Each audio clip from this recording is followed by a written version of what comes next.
فاعوذ باللہ من الشیطان الرجیم بسم اللہ الرحمن الرحیم قال اللہ تعالی فی الکتاب الحکیم من یشفع شفاعۃ حسنۃ یکن لہ نصیب منہا ومن یشفع شفاعۃ سیئۃ یکن لہ کفل منہا۔ سامعین گرامی، انسانی اور اسلامی معاشرہ ہم سب لوگوں کے آپس میں باہمی تعلقات سے بنتا ہے۔ رشتہ داریاں، برادری، دوستیاں، یہ سب اس لیے ہیں کہ لوگ خوشی اور غمی میں ایک دوسرے کا ساتھ دیں، خوشی میں بھی شریک ہوں، غم میں بھی شریک ہوں۔ کوئی دوسرا تکلیف میں ہے تو اس کی مدد کر کے اس کے درد کو کچھ کم کر سکیں،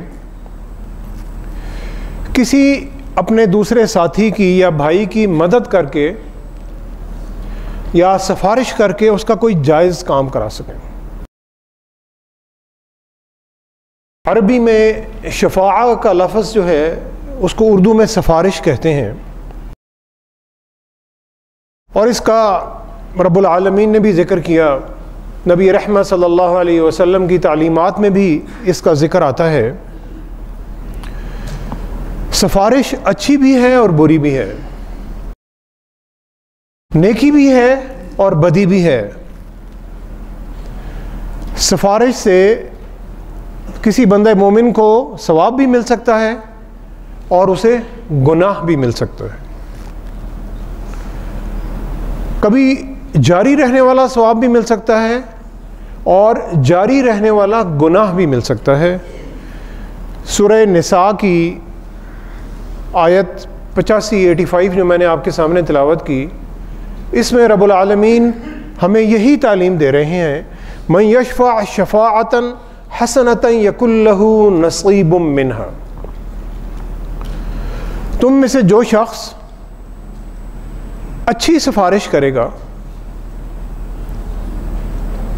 کوئی نیکی کی، بھلائی کی، اچھائی کی سفارش کرے گا تو اس کا اس نیکی اور بھلائی اور اچھائی میں حصہ ہوگا جب تک وہ نیکی چلتی رہے گی۔ اور اس کے بعد رب العالمین کہہ رہے ہیں وَمَن يَشْفَعْ شَفَاعَةً سَيِّئَةً يَكُن لَّهُ كِفْلٌ مِّنْهَا۔ اور جو شخص کسی برے کام کی سفارش کرے گا اس کا اس برے کام میں بھی حصہ ہوگا۔ اگر وہ برا کام ایک دفعہ ہو کے ختم ہو گیا تو سفارش کرنے والے کا حصہ بھی ختم ہو گیا، اور وہ برا کام اگر چلتا رہا تو جب تک وہ برائی چلتی رہے گی اس کا گناہ مجھے ملتا رہے گا۔ یہ رب العالمین نے ہمیں فارمولہ دیا۔ کوئی شخص کسی کام کا اہل تھا، میں نے اس کے لیے کوئی سفارش کی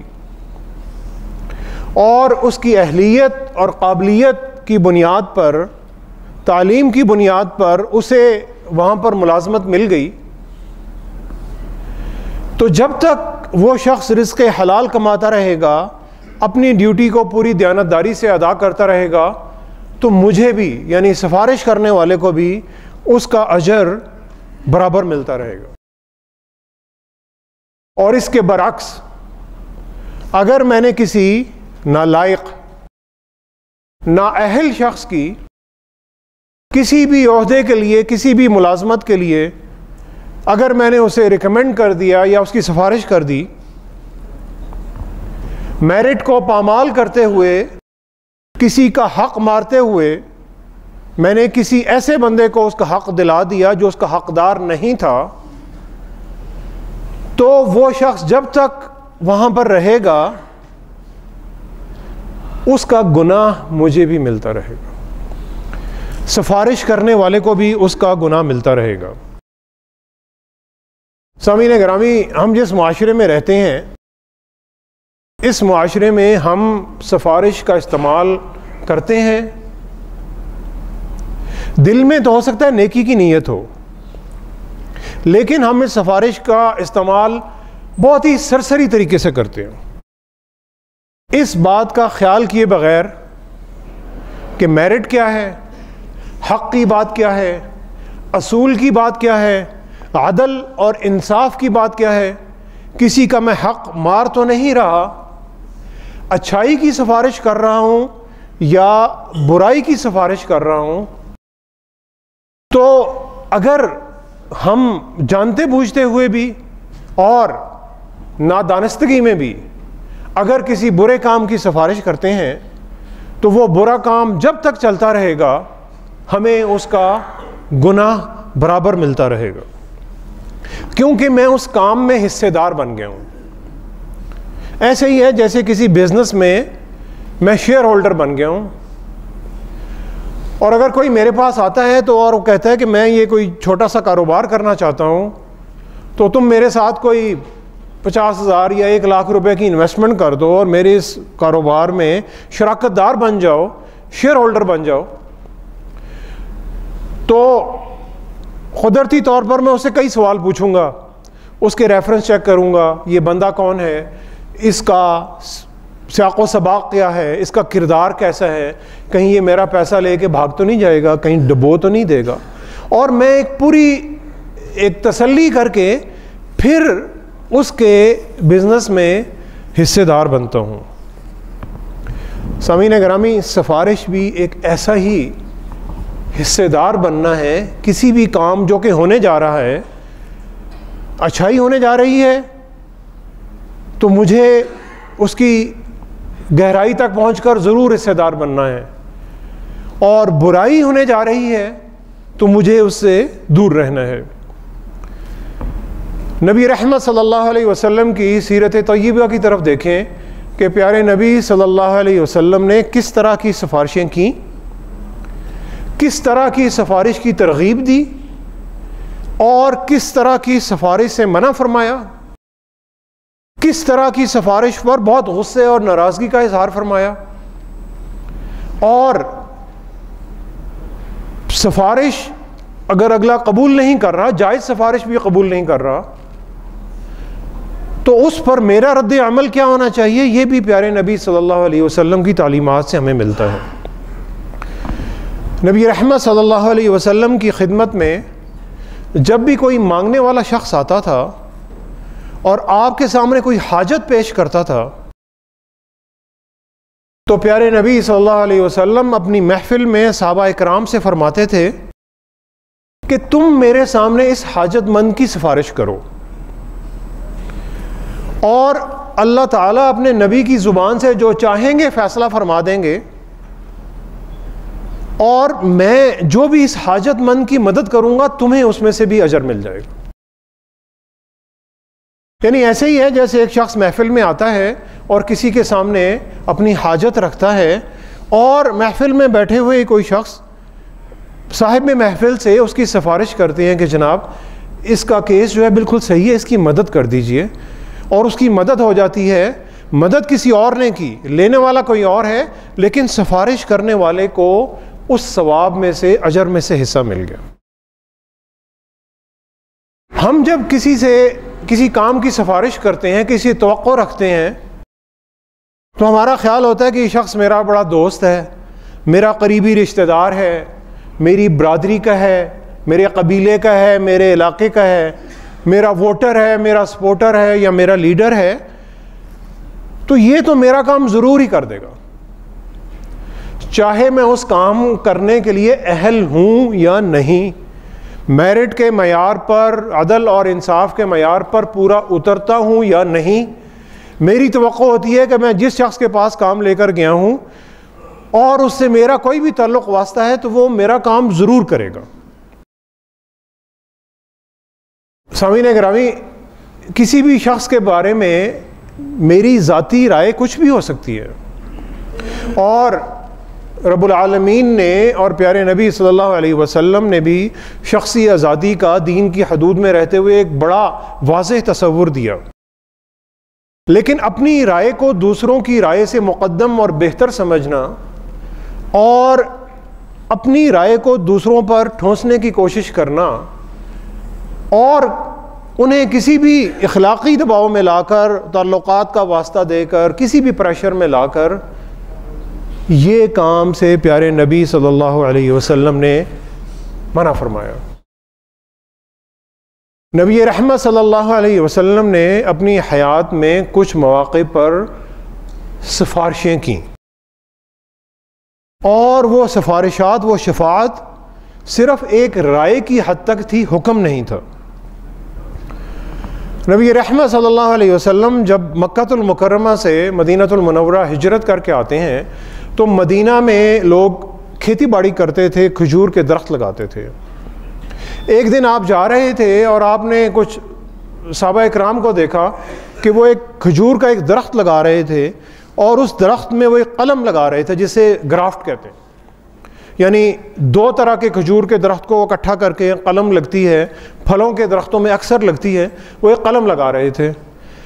نبی رحمت صلی اللہ علیہ وسلم کے لیے ایک نئی بات تھی۔ آپ نے ان سے پوچھا کہ تم ایسا کیوں کر رہے ہو؟ تو وہ صحابہ اکرام انہیں اس چیز کی اہمیت نہیں بتا سکے، اور انہوں نے کہا کہ ہم سے پہلے لوگ جو تھے وہ ایسے ہی کرتے آ رہے تھے، تو ہم بھی ایسے ہی کر رہے ہیں۔ نبی رحمت صلی اللہ علیہ وسلم نے شاید اس کام کو زمانہ جاہلیت کے کاموں کی طرح ایک بے فائدہ اور ایک عجیب سا کام سمجھا، اور آپ نے انہیں فرمایا کہ اگر شاید تم اس کام کو نہ کرو تو اس میں تمہارے لیے بہتری ہو۔ تو انہوں نے وہ قلم لگانی چھوڑ دی، نبی رحمت صلی اللہ علیہ وسلم چلے گئے۔ کچھ عرصہ گزر گیا، وہ صحابہ اکرام دوبارہ پیارے نبی صلی اللہ علیہ وسلم کی خدمت میں آتے ہیں اور کہتے ہیں یا رسول اللہ صلی اللہ علیہ وسلم، آپ کے اس حکم کی وجہ سے ہماری کھجور کی فصل کم ہو گئی، یعنی ہمیں نقصان ہو گیا، ہم نے قلم، آرڈر آپ نے دیا تھا، ہم نے قلم لگانی بند کر دی، کھجور کی پیداوار کم ہو گئی، ہمارا نقصان ہو گیا۔ پیارے نبی صلی اللہ علیہ وسلم نے فرمایا کہ میں بھی تمہاری طرح ایک بشر، ایک انسان ہوں، جب میں تمہیں دین کی کوئی بات بتاؤں تو اس پر ضرور عمل کرو، لیکن میں جب تمہیں اپنی ذاتی حیثیت میں کوئی بھی بات کہوں تو وہ انسان کی حیثیت سے بات غلط بھی ہو سکتی ہے، اور تم پر اس کی پیروی لازم نہیں ہے۔ جو باتیں دین کی خاطر پیارے نبی صلی اللہ علیہ وسلم پر وحی آ رہی ہیں، اللہ تعالیٰ کے احکامات آ رہے ہیں، ان باتوں میں پیارے نبی صلی اللہ علیہ وسلم کی اتباع کرنا لازم ہے، اور وہ باتیں جو نبی رحمت صلی اللہ علیہ وسلم ایک انسان کی حیثیت سے بتا رہے ہیں، نبی رحمت خود کہہ رہے ہیں کہ تمہارے لیے ان باتوں کی پیروی لازم نہیں ہے، کیونکہ میں تمہیں ایک انسان کی حیثیت سے بتا رہا ہوں، اپنی ایک رائے کا اظہار کر رہا ہوں، ایک مشورہ دے رہا ہوں، میرا مشورہ غلط بھی ہو سکتا ہے، کیونکہ اس سبجیکٹ میں ایک کسی بھی انسان کی طرح پیارے نبی صلی اللہ علیہ وسلم کا جو علم ہے وہ محدود ہے۔ ایک اور پیارے نبی صلی اللہ علیہ وسلم کی زندگی میں سفارش کا ایک اور حدیث مبارکہ ہے۔ حضرت عائشہ رضی اللہ تعالی عنہا کی ایک کنیزہ تھیں جن کا نام تھا حضرت بریرہ رضی اللہ تعالی عنہ، ایک صحابیہ تھیں، اور وہ ایک صحابی حضرت مغیث رضی اللہ تعالی عنہ کے نکاح میں تھیں، میاں بیوی تھے۔ حضرت مغیث رضی اللہ تعالی عنہ بڑی عام سی واجبی سی شکل و صورت کے تھے، اور حضرت بریرہ رضی اللہ تعالی عنہ بہت حسین و جمیل اور ایک خوبصورت خاتون تھیں۔ حضرت عائشہ نے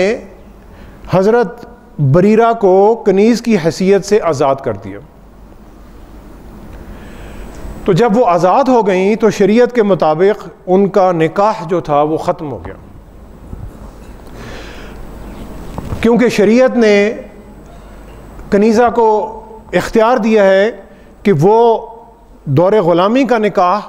ختم کر کے اپنی مرضی سے کوئی بھی نکاح کر سکتی ہے، اور اگر اس نکاح میں جاری بھی رکھنا چاہے تو اس پر کوئی پابندی نہیں، کوئی مذائقہ نہیں۔ حضرت بریرہ رضی اللہ تعالی عنہ نے اپنی ذاتی پسند کی بنا پر اس نکاح کو ختم کر دیا۔ حضرت مغیث رضی اللہ تعالیٰ عنہ حضرت بریرہ سے بہت پیار کرتے تھے۔ حدیث مبارکہ میں یہ ایک پیار کی ایک بہت خوبصورت ایک واقعہ درج ہے۔ وہ اس غم میں دیوانے ہو جاتے ہیں، مدینہ کی گلیوں میں پھرتے ہیں، آنسو بہہ رہے ہیں، پریشان حال ہیں، اور لوگوں سے التجا کرتے ہیں، اور حضرت بریرہ سے التجا کر رہے ہیں کہ تم میرے نکاح میں رہو، تم مجھے چھوڑ کے نہ جاؤ۔ اور اسی طرح غم کی حالت میں پیارے نبی صلی اللہ علیہ وسلم کی خدمت میں جا کر اپنا دکھ بیان کرتے ہیں۔ نبی رحمت صلی اللہ علیہ وسلم ان کے دکھ کو سنتے ہیں۔ آپ حضرت بریرہ کو بلاتے ہیں اور کہتے ہیں کہ اگر تم اپنے اس فیصلے کو تبدیل کر لو اور مغیث سے رجوع کر لو تو یہ بہت اچھی بات ہے۔ مغیث بہت پریشان ہیں، وہ بڑے دکھ میں ہیں، وہ بڑے غم میں ہیں، اور تمہارا ان سے ایک بیٹا بھی ہے، تمہارے بچے کے باپ بھی ہیں۔ حضرت بریرہ رضی اللہ تعالیٰ عنہ سوال کرتی ہیں کہ یا رسول اللہ صلی اللہ علیہ وسلم، یہ آپ کا حکم ہے یا مشورہ ہے؟ یہ آرڈر ہے یا صرف آپ مجھے ایک مشورہ دے رہے ہیں، اپنی رائے کا اظہار کر رہے ہیں؟ نبی رحمت صلی اللہ علیہ وسلم کہتے ہیں میں صرف سفارش کر رہا ہوں، یعنی شفاعت کر رہا ہوں مغیث کی کہ آپ اسے رجوع کر لیں اور اسے اپنے نکاح میں رکھیں۔ حضرت بریرہ رضی اللہ تعالی عنہ کہتی ہیں کہ اگر آپ کی یہ صرف سفارش ہے تو میں اپنے فیصلے پر قائم ہوں، میں نے اپنے نکاح کو ختم کر دیا ہے اور میں مغیث کی طرف نہیں لوٹوں گی۔ ایک خاتون صحابی رحمت للعالمین کی سفارش کو ان کے منہ پر رد کر رہی ہے۔ پیارے نبی صلی اللہ علیہ وسلم نے ذرہ برابر بھی ناراضگی کا اظہار نہیں فرمایا۔ نبی رحمت صلی اللہ علیہ وسلم نے شفاعت کے ذریعے صرف توجہ دلائی اس خاتون کی کہ میری رائے میں اگر آپ یہ کام کر لیں تو میری رائے میں یہ کام اچھا ہے۔ ان خاتون نے پیارے نبی کی شفاعت کو رد کر دیا۔ نبی رحمت صلی اللہ علیہ وسلم نے اپنے رویے میں کسی بھی قسم کی کوئی بھی تبدیلی نہیں کی۔ سامعین گرامی، ایک اور واقعہ شاید ہم نے سنا ہوگا، اس میں سفارش بھی ہے اور اس میں میرٹ بھی ہے اور اس میں عدل بھی ہے اور اس میں انصاف بھی ہے۔ قبیلہ مخزوم جو کہ ایک بڑا نامور قبیلہ تھا، اس کی ایک بڑی اعلیٰ درجے کی جو خاتون تھی وہ ایک چوری کرتی ہے۔ پیارے نبی صلی اللہ علیہ وسلم کے پاس اس خاتون کا مقدمہ آتا ہے اور قریش کے لوگ بڑے پریشان تھے کہ یہ تو ایک بڑی معزز خاتون ہے، بڑے اونچے گھرانے کی، بڑی اس کا نسب بھی اونچا ہے، قبیلہ بھی اونچا ہے، خاندان بھی اونچا ہے، اور اس خاتون کو اگر سزا ہو گئی تو ہمارے پورے خاندان کی، پورے قبیلے کی، پوری برادری کی ناک کٹ جائے گی۔ ایسے ہی ہے جیسے کسی بھی کمیونٹی سے تعلق رکھنے والا شخص جب کوئی جرم کرتا ہے تو وہ پوری کمیونٹی اسے بچانے کے لیے نکل آتی ہے، وہ عدل اور انصاف کو اور میرٹ کو ایک طرف رکھ دیتی ہے اور پھر کہتی ہے کیوں کہ اگر اس شخص کو سزا مل گئی تو ہماری پوری برادری کی، پوری کمیونٹی کی ناک کٹ جائے گی، اور اس میں سارے ہی شامل ہیں،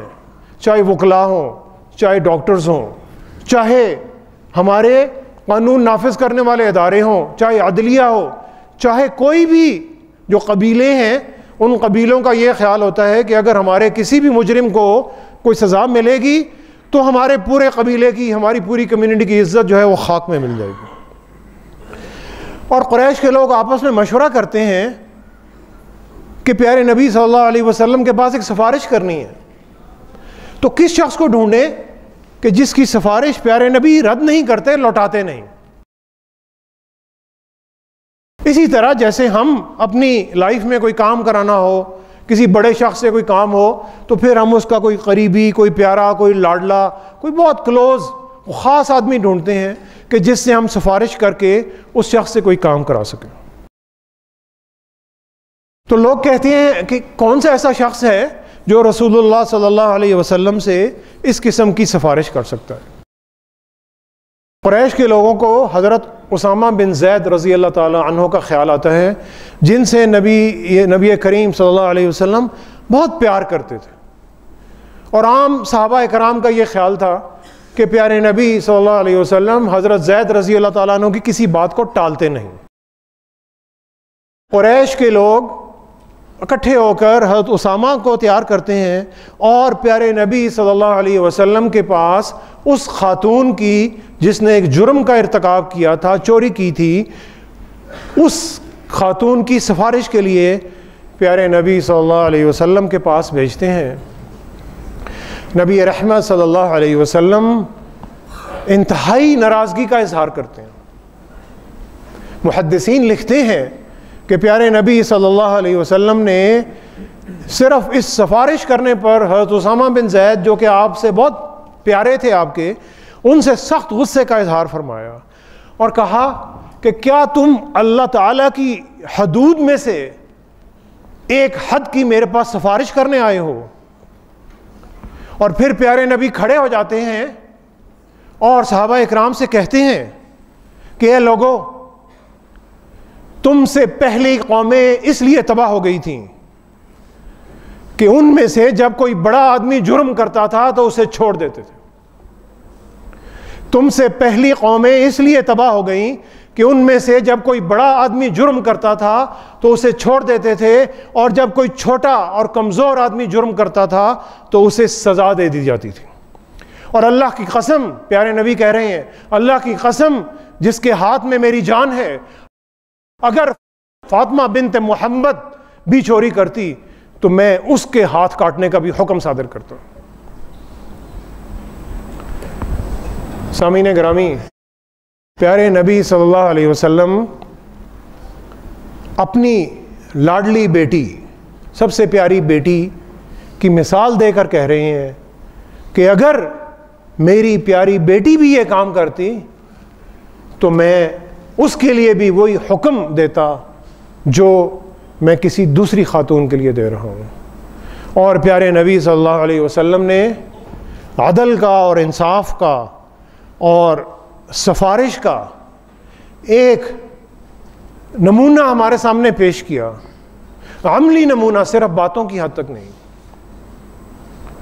یہ ریاست مدینہ تھی کہ جس میں بڑے کو بھی سزا ملتی تھی اور چھوٹے کو بھی سزا ملتی تھی، طاقتور کو بھی سزا ملتی تھی اور کمزور کو بھی سزا ملتی تھی۔ اس لیے وہ ایک عدل اور انصاف اور ایک میرٹ اور ایک سفارش سے دور ایک ریاست تھی کہ جہاں پر لوگ پیار اور محبت اور عدل اور انصاف کے ساتھ رہتے تھے۔ آج کی اگر میڈیا کو دیکھیں، اخبارات کو دیکھیں، تو ہماری تمام عدالتیں، اعلیٰ عدلیہ اور تمام اسمبلیاں صرف چند طاقتور افراد کو، جن کا تعلق خواہ حکومت سے ہے، جن کا تعلق خواہ اپوزیشن سے ہے اور جن کا تعلق خواہ طاقتور اداروں سے ہے، صرف ان کو بچانے کے لیے اور ان کی قانون سازی میں لگی ہوئی ہیں۔ سامعین گرامی، جس معاشرے میں کمزور کے لیے الگ قانون ہوگا اور طاقتور کے لیے الگ قانون ہوگا، اس معاشرے میں فلاح نہیں ہوگی، اس معاشرے میں امن اور امان نہیں ہوگا۔ میں اگر ظلم کی سفارش کر رہا ہوں، اس ظلم میں بھی میرا حصہ ہے، گناہ ہے، اور اگر میں اچھائی کی، نیکی کی سفارش کر رہا ہوں، اس نیکی میں میرا صدقہ جاریہ ہے۔ کسی کی سفارش صرف اس بنا پر نہیں کر رہا کہ وہ میرے قبیلے کا ہے، میری برادری کا ہے، میری کمیونٹی کا ہے، میرے پروفیشن کا ہے، میرے علاقے کا ہے، میرا اسے تعلق ہے، میرا جاننے والا ہے، میرا رشتہ دار ہے۔ سفارش اگر کر رہا ہوں صرف اس کی اہلیت پر کر رہا ہوں، اس کی قابلیت پر کر رہا ہوں، میرٹ پر کر رہا ہوں۔ یہ ضرور میں کسی کو کہہ سکتا ہوں کہ جناب اس شخص کو ضرور ٹرائی کیجئے، یہ اپنے کام کا ماہر ہے، یہ ایکسپرٹ ہے اپنے کام میں، یہ بھروسے کے قابل ہے، یہ ڈیوٹی کا پکا ہے، یہ دیانتدار ہے، یہ فرض شناس ہے، یہ صاف ستھرا ہے، اور یہ ایک اچھا انسان ہے، ایک اچھا مسلمان ہے۔ اگر یہ سفارش کر رہا ہوں اور صرف توجہ دلانے کے لیے سفارش کر رہا ہوں تو سامعین گرامی پھر تو میں ثواب کما رہا ہوں، اور اگر نہیں کر رہا تو پھر میں گناہ کما رہا ہوں۔ حکومتی ادارے، ایک بڑا حکومتی ادارہ ہے، میں اس کے بورڈ آف ڈائریکٹرز پہ ہوں، اور اس ادارے کا ہم چیف ایگزیکٹو ہائر کر رہے تھے، جو کہ بہت بڑی پوسٹ ہے اور کئی لاکھوں میں 10 لاکھ سے زیادہ اس کی تنخواہ ہے۔ اور اس کی ریکوائرمنٹ تھی کہ جو ہر کینڈیڈیٹ ہے وہ اپنے ساتھ 2 ریکمنڈیشن لیٹر جو کہ پچھلی جگہ جہاں پہ اس نے نوکری کی ہے وہاں سے دے گا، ایک سیلڈ انویلپ میں، اور اس لفافے کو جو کمیٹی ہے وہ کھولے گی اور اس کے حساب سے اس کے نمبر ہوں گے۔ اور تقریباً 8 کینڈیڈیٹ تھے، 7 کینڈیڈیٹس نے وہ لیٹرز پیش کیے، اور بلا مبالغہ سارے جو ریکمینڈرز تھے جنہوں نے وہ لیٹر بھرے تھے، یعنی جنہوں نے اس کی سفارش کی تھی، انہوں نے اس میں اسکیل دی ہوئی تھی 1 سے 5 تک، یعنی 1 سب سے کم، 5 سب سے زیادہ، بہت اچھا ہے تو 5 نمبر، بالکل خراب ہے تو 1 نمبر، اور سب نے آنکھیں بند کر کے 5 5 4 4 نمبر دیے ہوئے تھے۔ 2 نے شاید 4 نمبر اور باقی سب نے 5 نمبر۔ ایک بہت بڑے ایک ریٹائرڈ جنرل صاحب تھے، انہوں نے ایک لیٹر بھرا تو انہوں نے لیٹر کو پڑھنے کی بھی کوشش نہیں کی، اور انہوں نے 1 1 1 کے سارے کالم بھر دیے۔ انہوں نے شاید اپنی دانش میں سمجھا کہ 1 نمبر جو ہے وہ سب سے زیادہ ہے اور 5 نمبر سب سے کم ہے۔ 2 صوبائی سیکٹری بھی تھے اس میں، انہوں نے بھی لیٹر بھرے ہوئے تھے، انہوں نے بھی وہی کیا جو جنرل صاحب نے کیا کہ 1 1 1 پہ سارے کالم بھر دیے۔ ایک صاحب اور تھے جنہوں نے امریکن ایمبیسی میں کام کیا تھا، اور انہوں نے ایک امریکن ایمبیسی کی ایک خاتون امریکن اور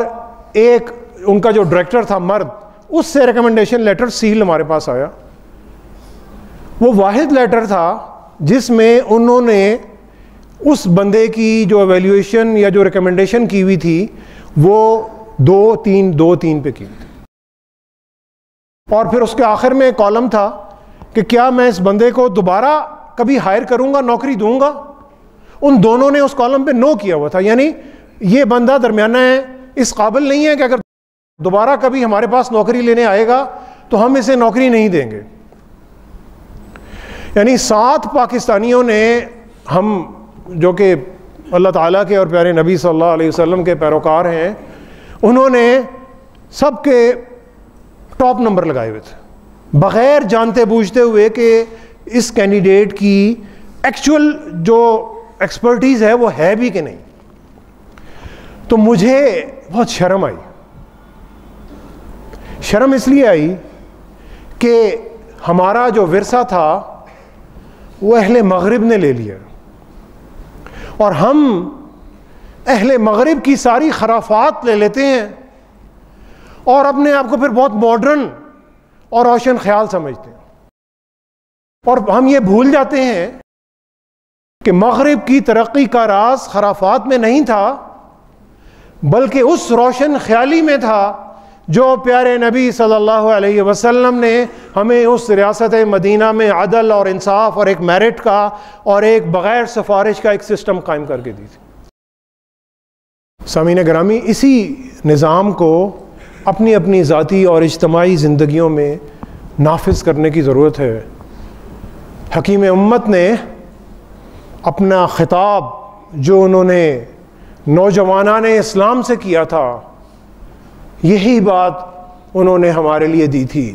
کبھی اے نوجوان مسلم، کبھی اے نوجوان مسلم تدبر بھی کیا تو نے، وہ کیا گردوں تھا تو جس کا ہے ایک ٹوٹا ہوا تارا،